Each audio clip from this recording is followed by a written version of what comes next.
Two people are dead in Loveland after a man shot them and then took off to Erie, where he ended his own life. We still don't know the names of the victims. 9 News reporter Katie Eastman is in Loveland, though, with the details on the suspect and the history with the family that lived in that house where it all happened. The Larimer County Coroner's Office says we should expect to learn who these victims were sometime next week. But we do know the suspect should not have been anywhere near this house or the people who lived inside it because of a protection order and a restraining order. Javier Acevedo, the murder suspect who police say killed himself in Erie, was supposed to be arraigned on sexual assault charges on Tuesday, August 2nd. He's accused of abusing and sexually assaulting a minor. There was a restraining order against Acevedo for protection of the 5 kids that lived in the home on Pavo Court where he killed 2 people. Court documents say Acevedo is the ex-boyfriend of the mom of those 5 kids and the woman who owned this home. She also had a protection order against him that accuses him of continued verbal and physical abuse. The order details the time he slashed her tires and keyed a swear word into her car. Police told us they initially got the 911 call from 3 kids who were hiding in the house. A neighbor told us that after police arrived, she sheltered 4 kids in her house. In Loveland, Katie Eastman, 9 News.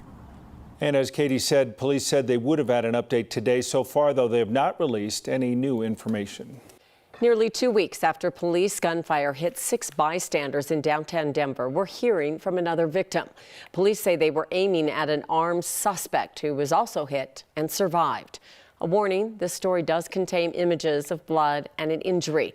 Here is Jeremy Hahola, and you talked to this latest victim and also have an update for us as the investigation. So far, we have not seen any body camera footage. Yeah, so far not yet, Kim. We may see it released sometime by mid-August. In the meantime, we are hearing from a 3rd victim.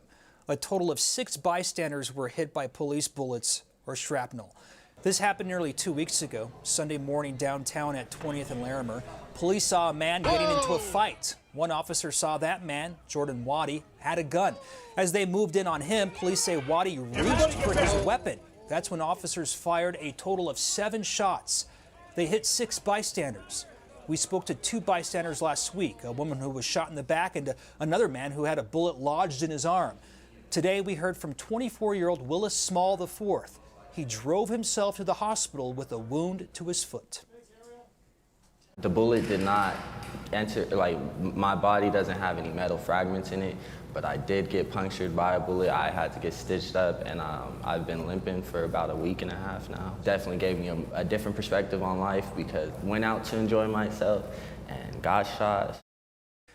The suspect in this case, Jordan Waddy, is now out of the hospital and in jail. And I just got a statement from Denver police about a half an hour ago. The agency says it is still concerned for the injured bystanders and that, quote, we recognize the need to rebuild trust with the community. Kim and Tom, back to you.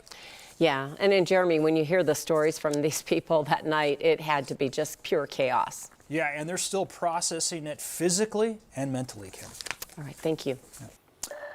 Well, it is Friday. It's just after 4 o'clock. Many people have already moved on to the weekend. You can see a lot of clouds over the Mile High City, some blue sky as well. Not as warm a day today. Lauren Robinson's with us talking about the Friday forecast and the weekend ahead. Hi, Lauren.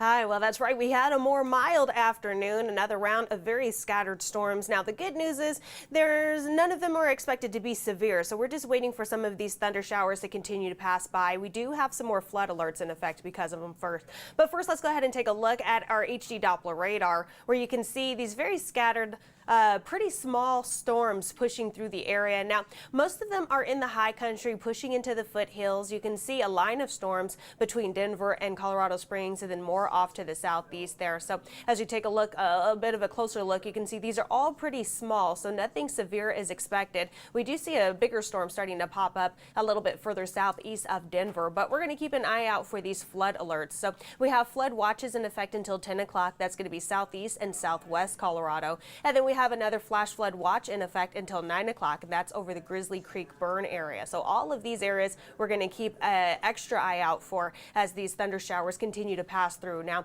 they'll move out overnight, but leaving a pretty mild afternoon behind it. Most of us in the Front Range and Eastern Plains only stayed in the 70s, low 80s, even some 60s further southeast there where we're seeing those continued showers. 60s, 70s, 80s in the high country, those upper 80s across the western slope. Overnight, everything will start to clear out. We'll see those lows near 60 degrees, and warmer weather moves back in for the start of our weekend. 88 degrees Saturday. I'll have details on what the rest of your 7-day forecast looks like just ahead.